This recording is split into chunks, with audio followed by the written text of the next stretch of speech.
Inkuru nziza ya Yezu Kristo nk'uko twayandikiwe na Yohani Mweranda.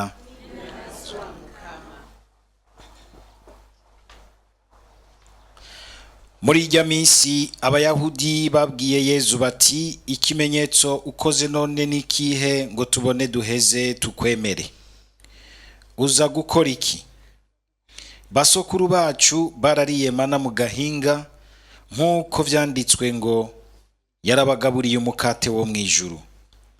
Yezu arababwira ati, nukuri ndebabwiye, Musa ntiyabahaye umukate wo mwijuru. Dawe niwe nyabuna abaha umukate wo mwijuru, kuko umukate w'Imana ari uva mwijuru ukazanira abantu ubuzima. Baramubwira rero bati, Mukama, urakoze, uraduha uwo mukate. Yezu nawe arababwira ati, jewe ndi wa mukate w'ubuzima, uwunyegereye ntazoba gisonza, kandi uwunyemeye ntazoba akinyotegwa. Dushimagize iyi nkuru nziza ya Kristo.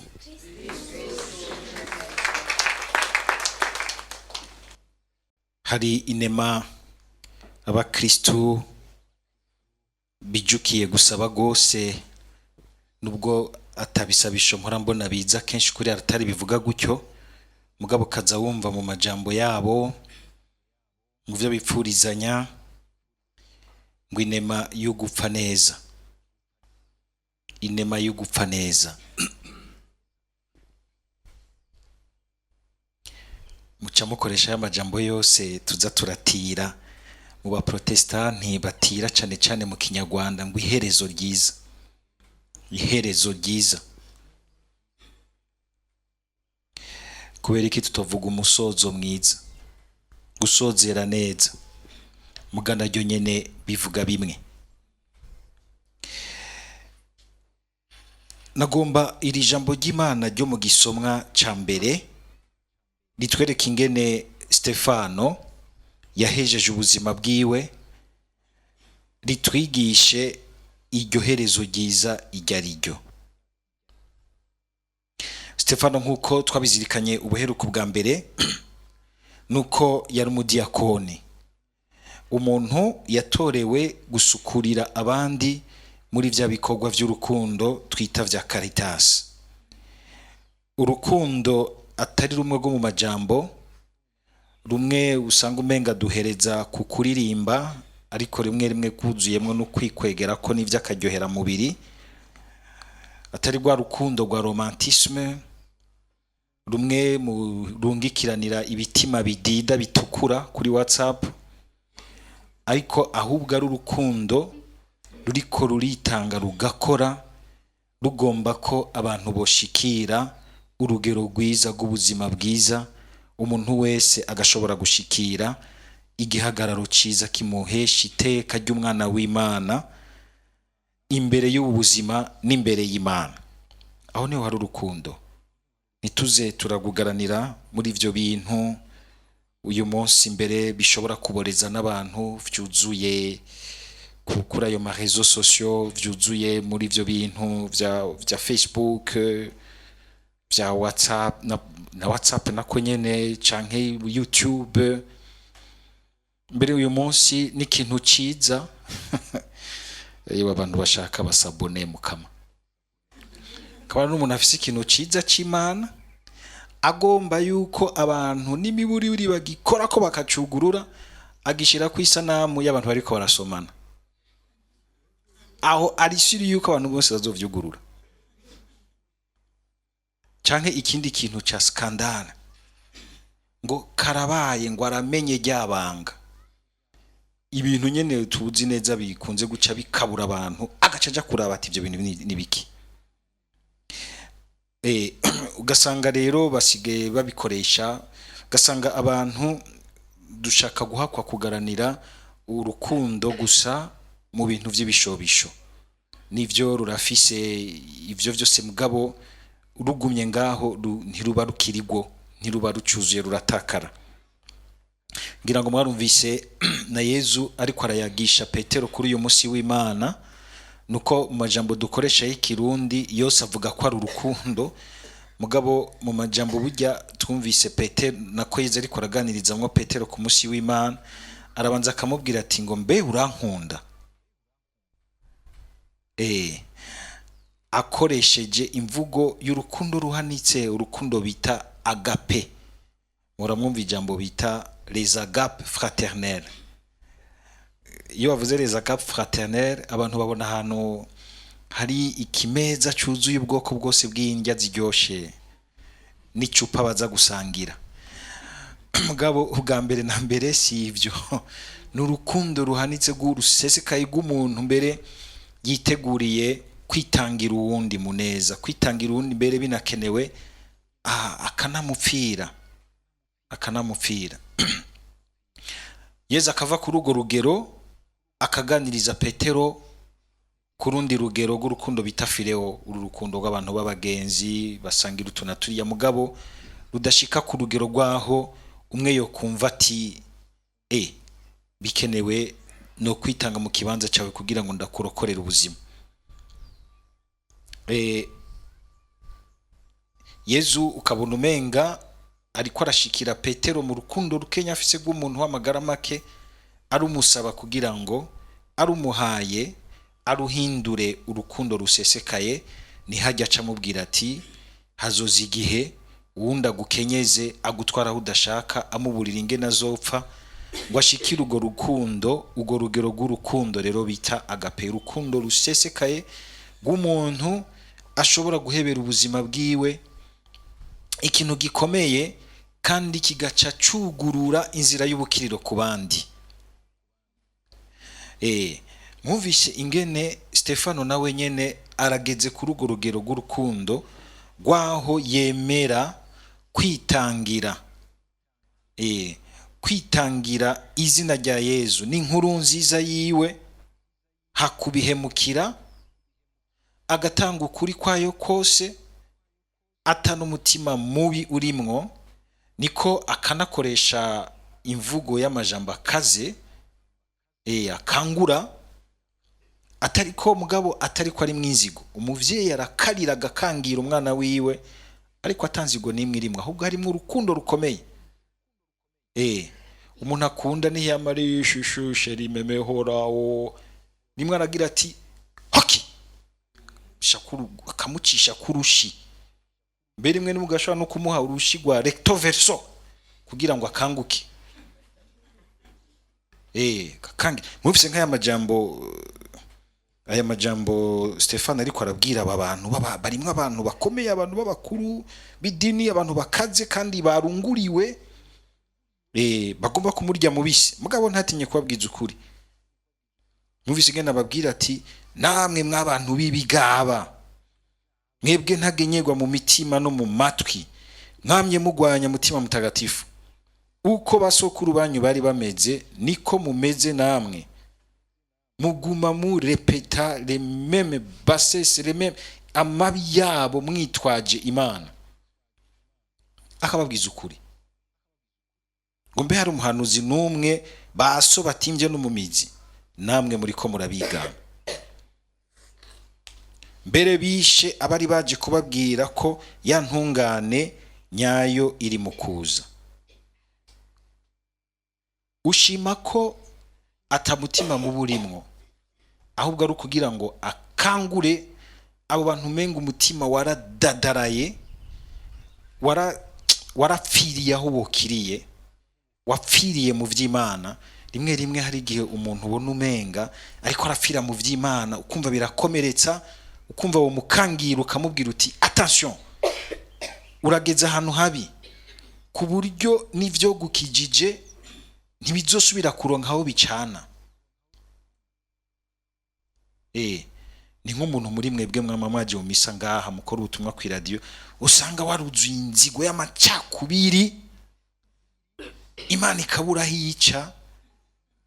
None izo cahehe udakiriye mu radio, udakiriye mu ijambo rya izo cicahehe irugarije ku buryo nabanye ni kominduriti uranjanye urapfuye kanga ukavayo. Kanga ukavayo, uri kurapfa uri kuragenda ubona mutima mweranda uramwugaranye, none adaciye aho niho hanyuma hari hasigaye karakubanyuragiye.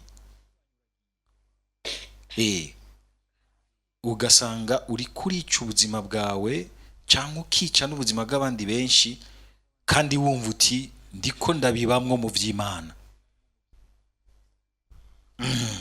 Ibyo nta ngorane, je ko nashize Imana imbere, naho none igagura abantu nkiruka ku bantu nkonona ubuzima bw'abantu, igihugu kigasubira inyuma, nashize Imana imbere naco ninona.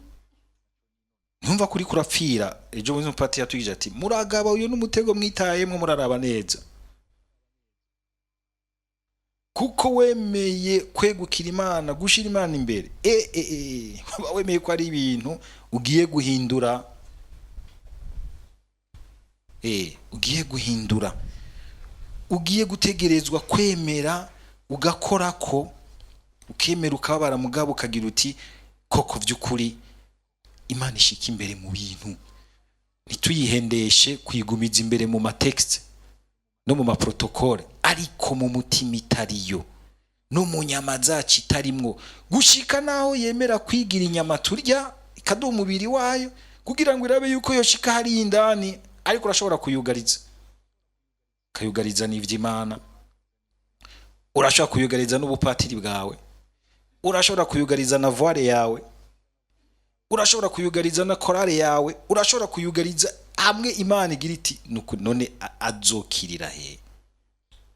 Azokira. Urashobora kuyugariza amaruwanje, ugashaka kuyugariza ibintu byinshi kandi byayo. Na rero mwumva umuhanuzi ashobora gukoma induru agakara, ariko ndabira so umutima mubi. Oya, rimwe mbere n'ikimenyetso cy'umutima ukomeretse, kuko arabona neza iyo uri kurajana. Abahanuzi nuko bameze, baradutanga kumva ibintu no kubona iyo turiko turaja, badukangira bakadukangura, ngo aratwinjiriye, munumye muzimye. Ni munumye, sinzi kirundi kiragoye. Hariho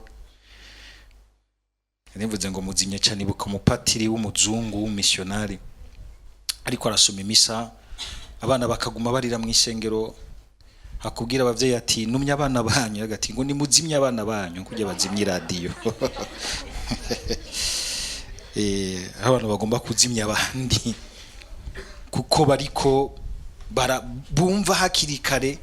Iyo umuntu ariko arajana ingene ariko aratakara, n'igihugu cyose canke urwego rwose ruri kuragenda rutakara, ukamenga arakwinjiriye. Mugabo nivyo hari igihe umenga ukuri kurakobaje, mugabo uri umuntu mwiza, uraheze ukavuga uti naho umenga ni nakabisturi acishije mu gikomere cyamaze gutimba no kujamwe amashira, arambwiye ijambo mbona rikiza hamwe no rikurikiza novayo.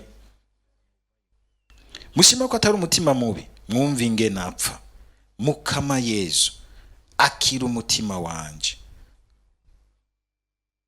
Hanyuma arinana tarapfukama, araheza ashirijwe hejuru ati Mukama ntubahora kabi bangiriye.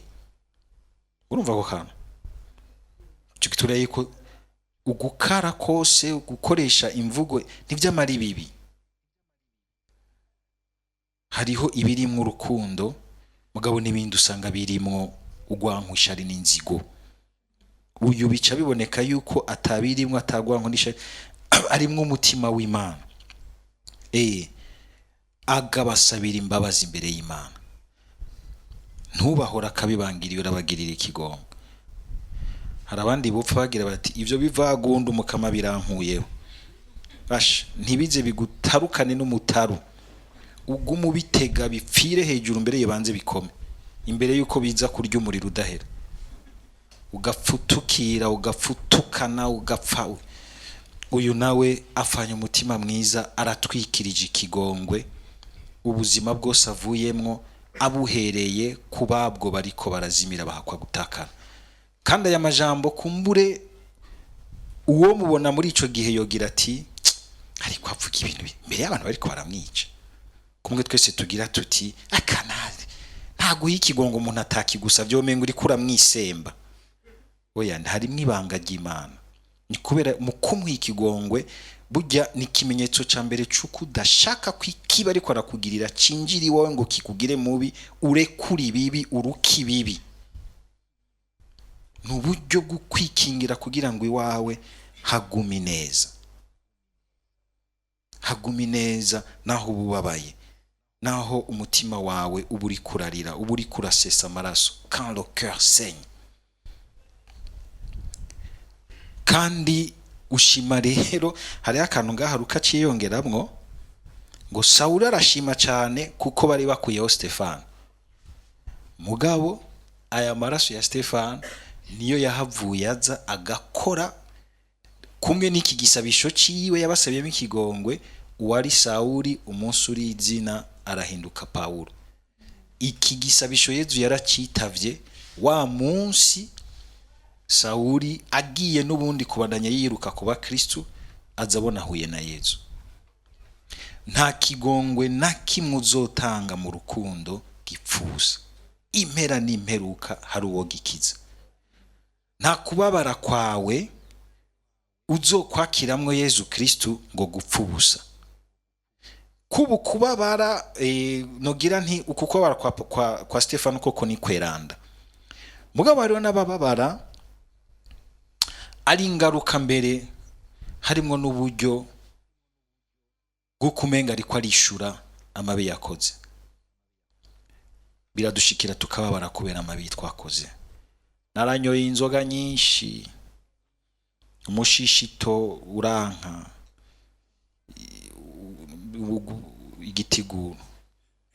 igitigu kiraruha, kirandyamitsa ahantu, womenga karakubanye, mugabo gushobora kwakiramwo Yezu, ukirekurira, ukakira imbabazi z'Imana, mbere ukanasanza umutima wawe ukarekurira ikigongwe cy'Imana ku bandi.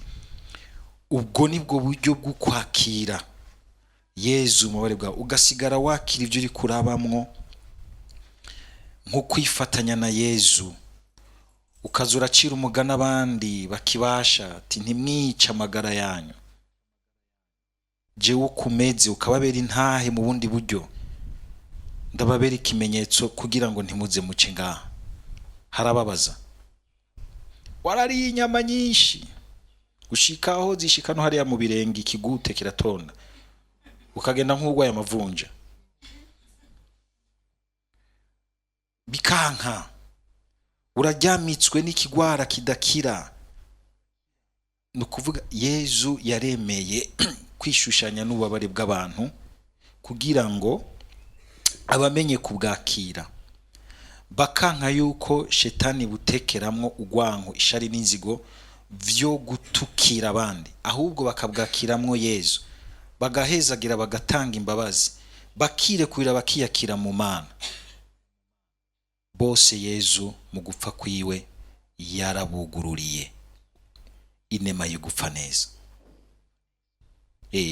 Nico gituma sinzi ko murabizirikana, tugire Kristo. Nico gituma jewe yaba nari umuntu nzi mu artiste azi kugira imisaraba myiza, nogize umusaraba imisi yose wa Yezu, iruhande hariho Bikira Mariya, ariko kandi hariho umuntu ntohasiga, hariho abantu ntohasiga bijya bisuma bibiri, cyane cyane kimwe ciza ciba ubwami bw'Imana.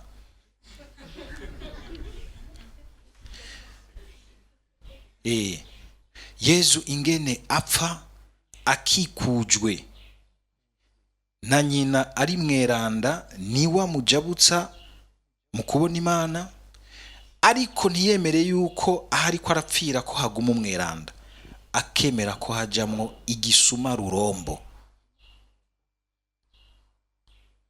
cishe, canize, civye, cagize iki, kugira ngo akubwira ati niwabishaka no ku munota wa nyuma wawe niho nzoba ndi, ndakurindiriye. Urashobora kuba waratanguye nabi, urabandanya nabi, ariko urashobora gusozera neza. Dusaba Mukama kumwe Augustina bivuga ati niyaza nahatosanga turi abantu buzuye intsinzi buzuye ubweranda guko atamanegurwa bafise, mugabo ngo azasange turi abantu bari ku rugamba baguma bagwana ngo bahe ikibanza Imana.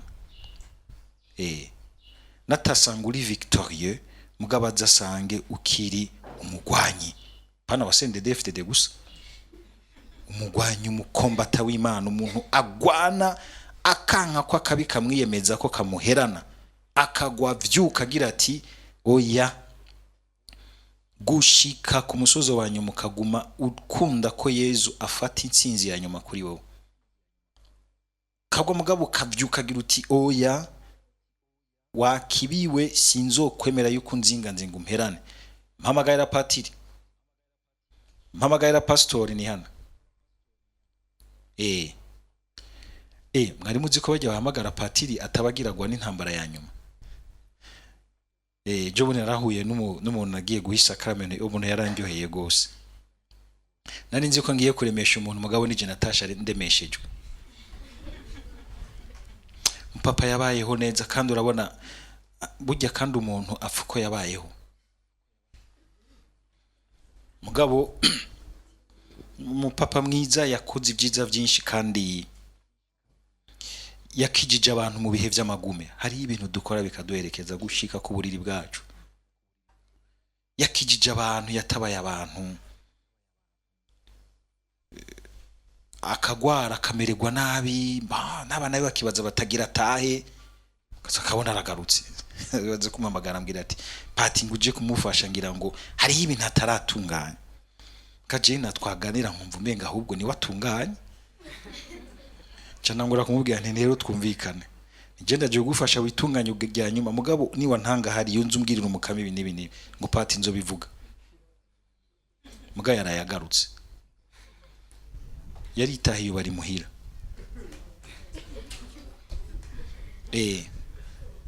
Umunsi we nturagera he naho ushobora gusanga umukama agira ati buragumye ngaho ndacashaka gutanga témoignage, hari akantu waraye unkoreye muri pati yarazinywa je kuremesha, ne watasharemeshejwe. Hari abantu wegera mumaranye n'akanya gato ukumva umenga araguhaye ikintu kirengeye n'imyaka myinshi, ariko aranyiganira ubuzima bwiwe. Uraraba yuko nimba ukiriho kama akikubaye guhaye kubaho, kumbure washaka kugenda, we muri we arumva ko ashaka kwigira, mugabo ntibiza ntabitegeka. Muri wego ntabantu bashaka kunyaruka kwigira, baraza ndabayisiga ry'abagwaye ngo je ngo ndafatisha gose, wenda yahaye ntagaruka, mugabo yaragarutse. Mugabo ntituritanga bagira ngo twica abantu, nubwo benshi ariko bakunze kugita bararitinya. Harano mupati yaraseruka mu bitano ngo pati kuno muzi naramutse nkomeye ngomeze neza, nari ko arapfa guhera ati ntumisiga ry'abagwaye naramutse nkomeye, tinya urupfu.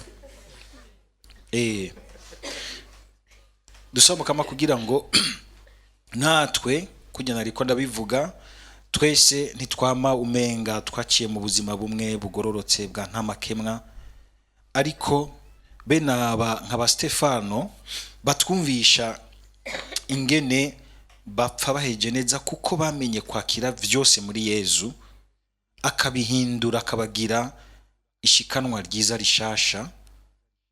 Natwe mu bindi bintu vyose by'ubuzima bwacu, naho biba ari ibintu bigoye, turashobora kuvyakiramo umukama akaduha, tugahozwa no gusozera neza nubwo ubuzima bwa bwaratugoye kubamwo neza. Nta numwe muri Yezu Kristo atoronka urukiza, kuko nta numwe Imana ivuma. Ni twebwe twiremeka ivumwe ry'ivyaha vyacu gushikaho twankira umukama kwakira ukuboko duhaye. Tumusabe kugira ngo igihe cyose azaduha ukuboko kwiwe mu mbabazi ziwe, ntiduhave tukunena kubera ibica nk'ibiriya bishobora kutwugarana, aguma dutsindira muri byose na hose gushika ku mpumeko yacu ya nyuma. Amen. Nyuma